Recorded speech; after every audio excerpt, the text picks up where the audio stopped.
Olá, sejam bem-vindos. Esse é o Veterinária 360. Hoje para falar sobre equinos, né? Toda a parte da legislação, tudo que diz respeito a essa área da medicina veterinária.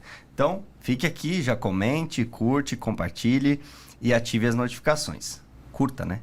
Então, no episódio de hoje eu recebo Rodemir Benedito. Ele é formado em Direito pela Universidade Paulista e também especialista em Direito Ambiental. E do outro lado da mesa, recebo também Gabriela Moscoso, médica veterinária, especialista em clínica e cirurgias de equinos. Gabriela, obrigado. Obrigado, Rodemir, pela presença de vocês aqui. É um prazer recebê-los.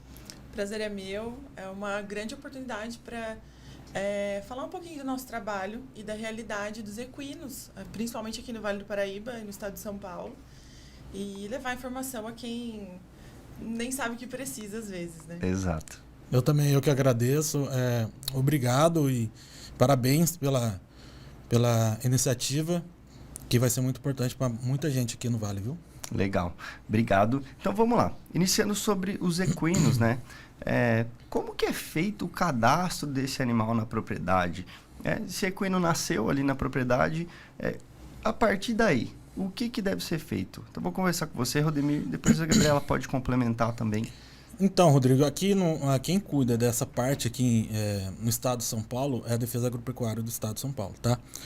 Então, ela tem um sistema que chama GEDAV. Esse sistema foi criado há alguns anos, eu acho que, se não me engano, uns 15 anos, tentando abraçar todos os animais aí, desde de criações, de reprodução. Mais focado ali no produtor rural, é isso? Isso, pro produtor, mas assim, visando a parte até de controle zoonoses, tá? Então eles começaram com bovinos, né, vieram com silvestres, por incrível que pareça, antes dos equinos. Logo você já podia cadastrar, você já podia, se nasceu na sua propriedade, se você já tinha o GEDAV com os bovinos, você podia cadastrar normalmente, tá? Só que daqui, eu acho que foi um ano, né? Aproximadamente um ano atrás. Um ano, veio uma nova resolução da defesa, né, tendo a obrigatoriedade, sendo obrigatório um produtor ter que cadastrar esses equídeos, tá? Tá. Então, você tem que ter um hall de documentos da propriedade, colocar a sua propriedade ativa para a defesa, mostrar que você tem um local para aonde você cria esses animais e você possa cadastrar eles. Legal. Esse é um ponto importante que você comentou. Então, esse animal está cadastrado. Doutora, pensando no ponto de vista de saúde desses animais, né? Quais são as vacinas que esses cavalos, esses equídeos também, que abrangem outras espécies, né? Que eles precisam? Então, vou fazer outra pergunta também. Como que a gente classifica esses equídeos? Certo. Quando a gente, só complementando o que o Rodemir falou, a questão do cadastramento é para realmente a gente dizer para o estado que nós temos posse desses equídeos, que são os equinos, os muares e os asininos, tá? Então, burros, mulas, jumentos. Então, isso é necessário para que seja feito realmente o controle das doenças que circulam no estado de São Paulo e fora do estado. E, posteriormente, também para o exterior, se for de interesse a exportação animal, tá? Falando em vacinas, a gente tem algumas vacinas que a gente considera mais importantes, mas não exatamente importantes. Depende muito da situação daquela propriedade. Okay. Então, se for uma propriedade que está exposta a um risco muito grande de raiva, né, a gente tem que fazer a vacina de raiva com determinada frequência. Existe a indicação de realização anual ou semestral, dependendo de como está a endemia, né? De quantos casos estão acontecendo naquela época, naquela região. Okay. Então, assim, a gente escuta muito, às vezes, falar de protocolo, né? Qual é o protocolo vacinal, qual é o protocolo de tratamento? Eu não uso muito essa palavra, porque isso leva a acreditar que as mesmas vacinas e os mesmos tratamentos e procedimentos têm que ser feitos para todos os animais, e nem sempre. Vai depender da realidade. Mas, basicamente, a gente leva em consideração a influenza, que também é necessária a vacinação para trânsito, né, para emissão de GTA, para trânsito intermunicipal, interestadual há ressalvas também. A gente fala do tétano, da encéfalo, que são as mais comuns que a gente consegue prevenir com vacinação. Tem lepto, a gente tem outras vacinas que podem ser incluídas no calendário, né? No protocolo, entre aspas, ou naquele tratamento vacinal, que é uma pré-exposição para aquele animal que pode ter contato com determinadas doenças. Então, a vacina serve para que a gente consiga, no momento do contato do animal com aquele vírus ou aquela doença, que ele já tenha determinada titulação de anticorpos para que ele consiga exercer, tenha um sistema imune capaz de reagir, por exemplo, ao tétano, que é um tipo de doença muito comum, frequente, que eles podem adquirir não somente de materiais enferrujados, como se acredita, né? São bactérias que estão presentes no ambiente, na terra. Então, com um corte, às vezes, depois de um ferrajamento, o animal pode adquirir o tétano. Tá, são informações importantes. Tá. Eu gostaria de te perguntar também qual que é a relação dessas vacinas com o GEDAV, né? Se vocês puderem complementar para as pessoas. O GEDAV recebe essas informações de vacinação também? Qual que é a importância desse sistema? Certo. O GEDAV recebe. Então, nós conseguimos cadastrar a vacinação de influenza, de raiva também, no sistema do GEDAV, até para uma emissão posterior de uma GTA, que é uma guia de trânsito animal. Então, hoje, para que o animal possa transitar de uma propriedade para outra, ele precisa ter uma guia de trânsito, né, de transporte. E para que esse trânsito aconteça, o animal tem que estar livre de determinadas doenças e ainda vacinado contra outras, para que essas doenças passem a circular menos no estado ou no país. Então, a gente consegue, sim, comunicar a vacinação pelo sistema do GEDAV, assim como a requisição de exames de anemia e mormo ou colocar, não os resultados, mas dizer que esse animal está com um exame de anemia e mormo negativo nesse sistema, né? A gente consegue informar isso ao sistema. E essa, na verdade, é a função do GEDAV, desse sistema que a gente trabalha, para poder fazer a segurança sanitária desses animais. A questão da vacina, ela é um triângulo de informações. Tá. Então, o comerciante que é registrado na defesa, tá? Também isso não é qualquer casa de ração que vende determinadas vacinas. Ele tem que informar a defesa com o produtor. Então, o produtor vai lá e compra a vacina. No caso de equídeos, raiva, por exemplo, é o veterinário que pode comprar. De influenza, é o veterinário que compra.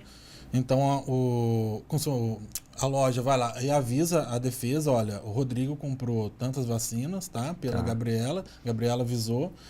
Aí, com isso, você vai lá e declara essa vacina com a Gabriela também, ela vai jogar no sistema, você também joga no sistema, então são casadas as informações.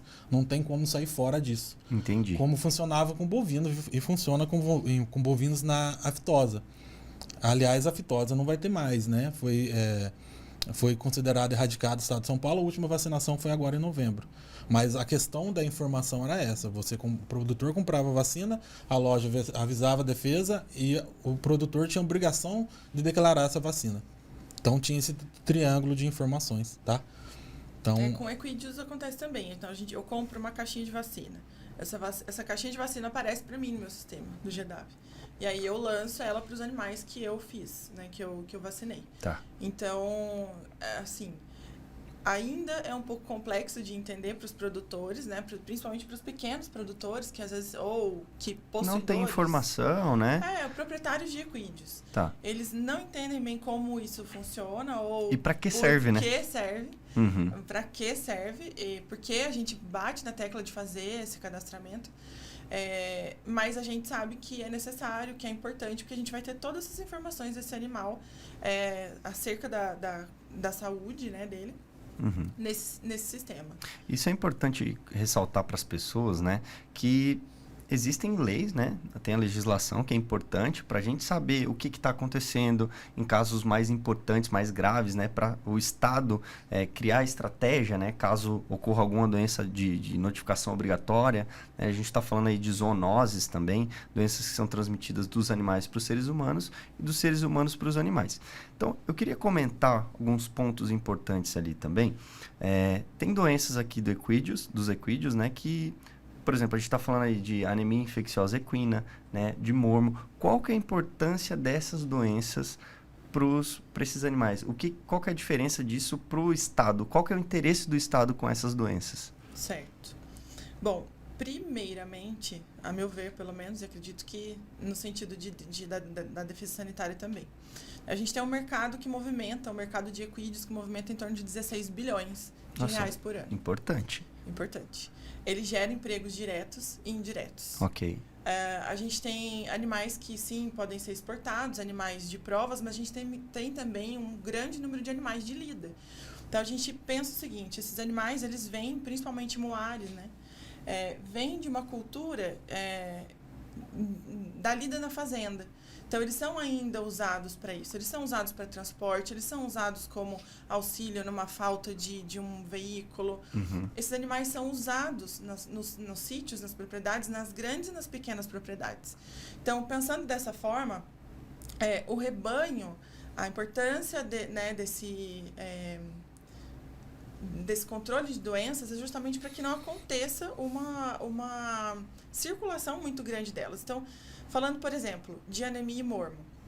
A anemia infecciosa equina, ela é transmitida de um animal para o outro por via tanto de primária, né, do inseto, que é a mosca dos estábulos, ou por via seria secundária, que seria pelos fômites. Então, por agulhas contaminadas, até pelas tralhas, né, que são usadas por embocaduras e tudo mais.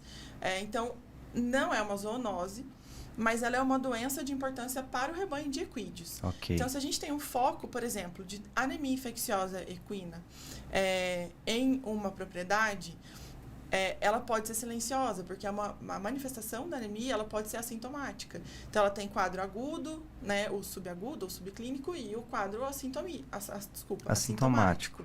Uhum. Então, esse animal ele pode ser portador da doença e permanecer por muito tempo ali, infectando outros, causando um grande foco, né, uma grande prejuízo, né? Um grande prejuízo. E não há tratamento. Então, é indicada a eutanásia nesses casos, né? Então, você imagina, uma propriedade tem 10 animais, exemplo, de lida. E aí você tem um positivo para anemia.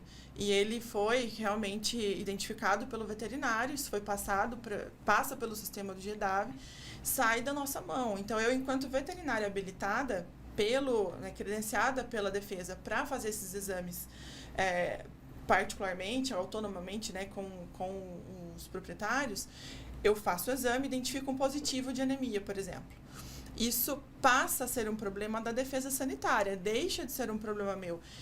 Eu, Gabriela, não vou dizer o que deve ser feito, eu não vou tratar... Tomar ações. Já está sendo mobilizado o sistema da defesa sanitária para que esse animal passe novamente por exames, para que seja confirmada a anemia, no caso, falando de anemia, e esse animal deve ser eutanasiado e os outros animais devem ser testados e, dependendo do foco, outras propriedades. As confrontantes, né? As confrontantes precisam ser testadas. Então, correndo o risco até da interdição, né, dessa propriedade e até que seja liberada pela defesa, não pode haver trânsito de animais por ali. Uhum. Tá? E assim, com o mormo também acontece. O mormo também tem indicação de eutanásia por não ter tratamento, por ser uma doença que também é assintomática, tem uma manifestação assintomática. Aliás, uma não manifestação, né? Que ela não gera sintomas algumas vezes. E também deve acontecer a eutanásia dos animais. E também o mormo, sim, é uma zoonose. Então, foi usado como arma de guerra, né? Em guerras, Primeira, Segunda Guerra Mundiais, tem relatos de que foi uma doença usada para essa finalidade, para disseminar rebanhos, e também acaba infectando humanos, né? É mais acidental, mas acontece. Então, essas doenças são de importância sanitária, não somente para o rebanho de equídeos, que é importante no estado. A gente tem cerca de 500 mil cabeças de equídeos no estado, cerca de 50 mil propriedades produtoras, né, produtoras que eu digo que usam equídeos. Uhum. Então, seria um grande problema a disseminação dessas doenças no estado. Nossa, são informações bem importantes, né? E eu imagino o seguinte, ainda tem produtores que têm uma dificuldade de cadastrar esses animais, né? A gente imagina ali, tem muita gente de idade, né? Muitos produtores que já são senhores, né? Senhoras, que têm a propriedade rural e têm essa dificuldade com o avanço da tecnologia. Então, Rodemir, vou te passar a pergunta falando dessa assessoria que você presta para os produtores rurais, né, que é muito importante esse trabalho, para a gente triangular essas informações e que consiga fazer toda essa parte preventiva. Então, na verdade, Rodrigo, pegando um pouco do foco da Gabi, a defesa ela enxergou uma coisa importante. Hoje, se você for ver, tem mais equídeos na cidade que na zona rural, tá? Então, por quê? Hoje está virando muito animal de passeio, mais animais pets, entendeu? A gente fez esses dias até a microchipagem no litoral, é muito cavalo no litoral. E a gente não imagina, né? Você vai lá passear, você vê o mar e tal, mas você não tem ideia o tanto de cavalo que tem lá.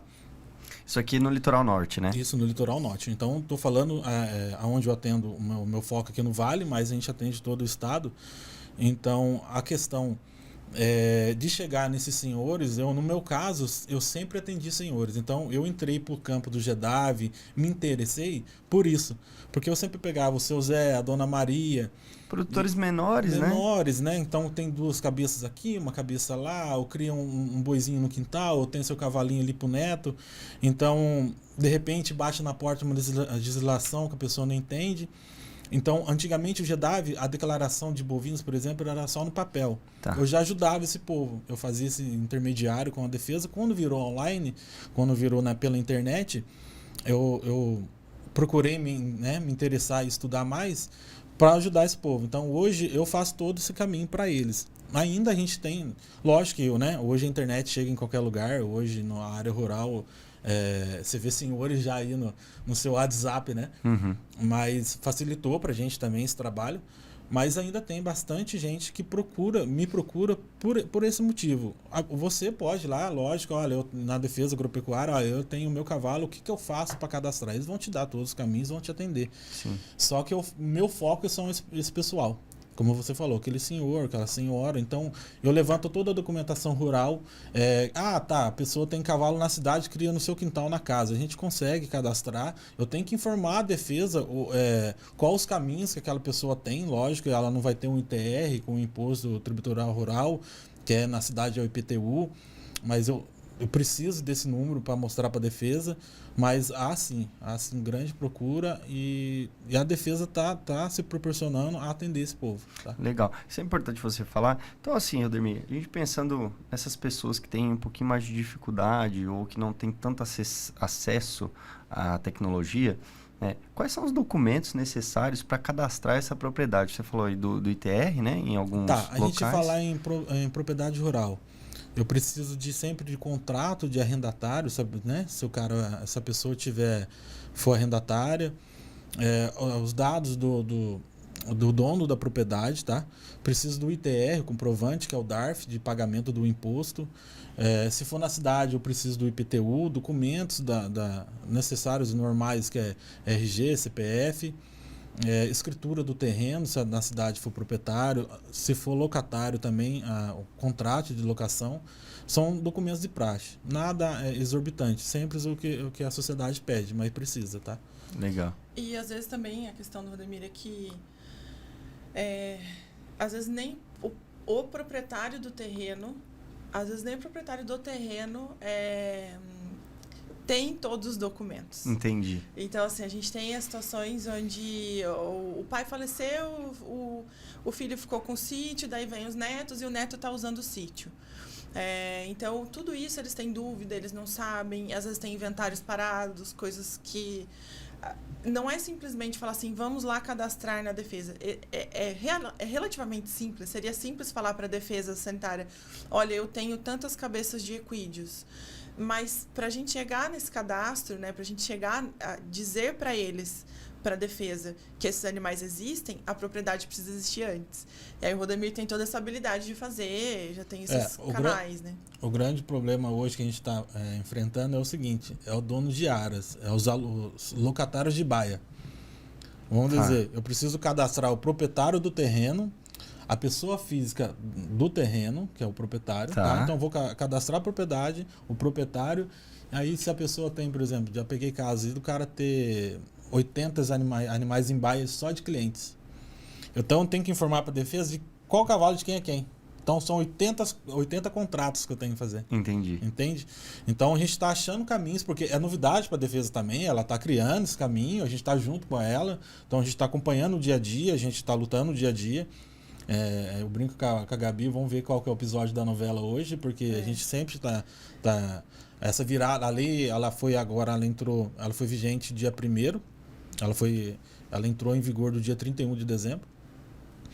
Então, ainda a defesa ainda está se adequando, né? Tendo a necessidade. Vendo se vai ter que colocar um pé atrás para poder ajudar ou já vai cobrar algumas coisas que são necessárias, tipo a microchipagem. Então... E também tem assim, né? Desculpa te interromper, mas é novo, porque o cavalo é diferente do... já acontecia com os bovinos, né? A questão de cadastramento, de declaração de vacina e tudo mais. Mas os equídeos, eles têm várias finalidades, não apenas de produção. Uhum. Então, a dificuldade encontrada também é essa. Você não tem 10 bovinos de 10 pessoas diferentes num lugar só. Né? Você tem... são realidades diferentes. Então, a defesa também tem que ser ajustado. Teoricamente, a gente tinha o prazo do ano passado. A gente já está... Quando a gente faz, né, os veterinários habilitados receberam um treinamento. Então, a resenha é feita virtualmente, a resenha desses animais, o registro deles é feito virtualmente. Então, quando isso começou a acontecer, esse treinamento ocorreu em fevereiro do ano passado. Uhum. Né, e de lá para cá, foram prorrogadas, esses prazos foram sendo prorrogados para que pudesse acontecer esse ajuste. Porque nem todo mundo tem o cadastro, tem como se cadastrar como propriedade, por exemplo, no sistema deles. Sim. Então, antes de dar um passo, né, acredito que eles tenham que ter dado um passo atrás para conseguir organizar todo mundo e todo mundo caminhar meio que junto nessa, né? Então, os animais de finalidade de trânsito, realmente eles precisam ter o cadastro e, às vezes, o animal ele não vai ser transportado, mas ele tem também que ser declarado. Então, ele tem que estar constando no sistema daquela propriedade. Que aquele animal é daquela propriedade e daquele tutor, né? É isso. Então, você comentou de alguns pontos, essa questão da microchipagem. Eu queria que você comentasse um pouquinho como que é feita a microchipagem, se tem uma idade específica ou é um animal que acabou de nascer ali. Como que é feito a microchipagem dos equinos? Certo. A microchipagem para a identificação da defesa, né, para finalidade sanitária e GTA e transporte e tudo mais do rebanho equídeo, existe um microchip de um modelo específico que foi determinado pela defesa. Nós adquirimos esse microchip e nós prestamos esse serviço pela defesa, né? Entre aspas, é voluntário, não é que a gente recebe pelo nosso trabalho, mas nós somos habilitados pela defesa para poder prestar esse serviço para a população. Então, a gente adquire esse microchip desse modelo, se desloca até a propriedade, que às vezes fica a 40, 50, 100 quilômetros de distância, dependendo Esse é outro do cliente. ponto, né? É outro ponto. Uhum. E é feito o implante desse microchip de forma asséptica na base da crina, tá? Então, é no terço médio do pescoço. E esse microchip dura aproximadamente 5 anos, né? Tem algumas fábricas que têm outras validades, fabricações diferentes. Mas nós implantamos ele por via dentro do tecido adiposo ali do pescoço. A gente identifica ele, vê se o chip está funcionando e é feita uma resenha. Então, eu caso esse microchip, que não tem geolocalizador, ele é um microchip de identificação. Esse é um ponto importante. É um ponto importante, porque essa pergunta é feita todas as vezes. Ele não é rastreado, não né? É rastreado. Então, você que tem um animal que foi microchipado, ele não é rastreado, ele só tem a identificação, né? Desse microchip. Não tem uma geolocalização desse animal conforme ele anda. Ele não foi. Se você perder o seu animal, você não vai encontrá-lo ali pelo rastreio, né? Não. Mas o que acontece? Se você perdeu o seu animal, ou se alguém encontrou o seu animal por algum motivo e for passado o leitor de microchip, que é universal, tá a gente vai saber de quem é. Ah, legal. Tá? Então, tanto na defesa, o microchip pode ser implantado sem também estar no GDAV. Então, as associações de raça também microchipam os equídeos, tá? Os equinos também. Tanto que a gente usa a defesa liberou algumas raças, né? A gente usa o microchip delas. Mas quando tem mais de um, por exemplo, a gente já atendeu animais de resgate. Então, no momento do resgate, eles recebem um implante de microchip. E aí, a gente acaba identificando se ele tem mais de um. E aí, a gente tem a possibilidade de colocar isso através do aplicativo que chama App Resenha Virtual. Tá. Então, a gente coloca o nome do proprietário, a gente coloca o número dos microchips, data de nascimento, as informações do animal e do proprietário. E faz a resenha, tá? A resenha é uma identificação visual desse animal. cada animal tem uma particularidade, tanto de pelagem como de marcas que ele tem no corpo na pelagem. Daí você consegue identificar ali, mostrar que aquele animal tem aquelas características, é isso, né?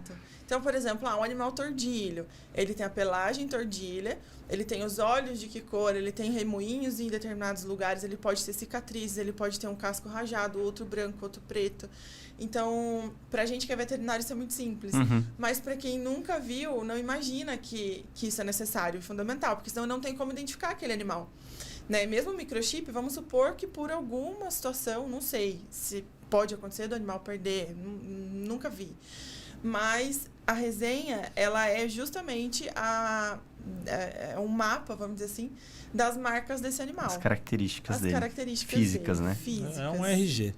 Tá. Tipo isso. E legal vocês comentarem esses pontos, né? Aqui deixo aberto também o espaço para o pessoal da Secretaria de Defesa Agropecuária, né? Algum representante, alguém que queira vir aqui, trazer as informações, né? Para a gente esclarecer se eles tiverem algumas dúvidas ou o que está sendo feito, qual que é o planejamento, o que eles pensam daqui a um certo tempo, tá? Outro ponto que eu gostaria de comentar com vocês a gente já falou da microchipagem, a gente já falou da resenha, né? Então, esse tutor cadastrou, né, esse animal na propriedade dele. Quando ele é vendido, troca-se o nome ou o chip? Como que é feita essa troca? Pelo GDAV também? Também, a gente pede uma retificação de resenha, né? Não exatamente de resenha, mas a gente pede para essas alterações cadastrais do animal, pode ser feito sim. Tá? E, inclusive, isso é de importância, porque hoje em dia até alguns clientes, eles falam, nossa, agora vai dificultar toda a nossa venda de animais, né? Vai dificultar para o nosso lado e tal. A gente tenta explicar que dá sim para a gente identificar e passar de um dono para o outro. Tá. Né? Só que assim, toda venda, todo comércio precisa ser regularizado. Fiscalizado, então, assim, fiscalizado. Esses animais precisam estar identificados para que não aconteça justamente a circulação de algumas doenças que podem levar todo o rebanho né, colocar em xeque ali, né? Colocar em xeque, exatamente. Então, é possível mudar esse animal, até pelo microchip. O animal tem esse microchip, mas esse microchip é do animal, não é do proprietário. Então, inclusive em grandes, né, em equids, a gente fala propriedade, a gente nem costuma falar tutor. Tá. Embora a gente entenda também que eles têm, que o proprietário tem a tutela desse animal. Então, é possível fazer essa mudança de propriedade, sim. Tá? Legal. Então, é feita pelo mesmo sistema de você transportar esse animal. A gente vai tirar... Você está cadastrado no GDAV, você quer vender seu cavalo para mim, tá? Então, eu tenho que estar cadastrado também para poder recebê-lo. Então, você vai tirar um guia de trânsito para mim, vai fazer uma nota de compra e venda, tá? Pela inscrição do produtor rural, é outro fato também, que a legislação pede. Para o pessoal do Equids ainda é muito novo, tá? Mas a inscrição no produtor rural, o CNPJ para o lado bovino já é fato há muito tempo. Tá. Então, a pessoa tem um talão de nota como qualquer produto de compra e venda, tá? Ok. E com cavalos não é diferente. Para você vender, você também tem que emitir o guia de trânsito animal e, com isso, tem que vir junto a nota fiscal do animal. Outra dúvida que eu ia te perguntar. Tem um imposto nessa transação? Tem em cima da guia, da GTA. Tá. É mínima, é um imposto pequeno, tá? Uma DARI. Mas tem sim. Porque eu penso assim, a gente tem um cenário do mercado do cavalo milionário, né? E tem o cavalo que ele já não tem tanto valor assim, né?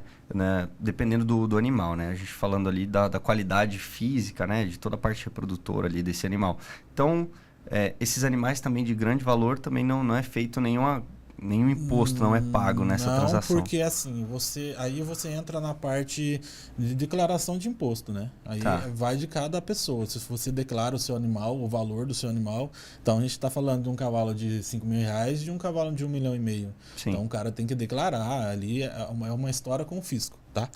Então é diferente. A pessoa física. E é isso. E com o fisco, com a fiscalização, o cara vai ter que declarar isso aí junto com os bens dele. Então vai de cada um. Tem cliente meus que declaram os bovinos, tem uns que não declaram no imposto de renda. Então, vai de cada um. Ok. Mas, assim, a gente falar da transação, tem um mínimo de imposto, tá? Igual a Gabi falou da parte comercial, eu brinco com meus clientes, a parte de microchipagem. É como se fosse um carro.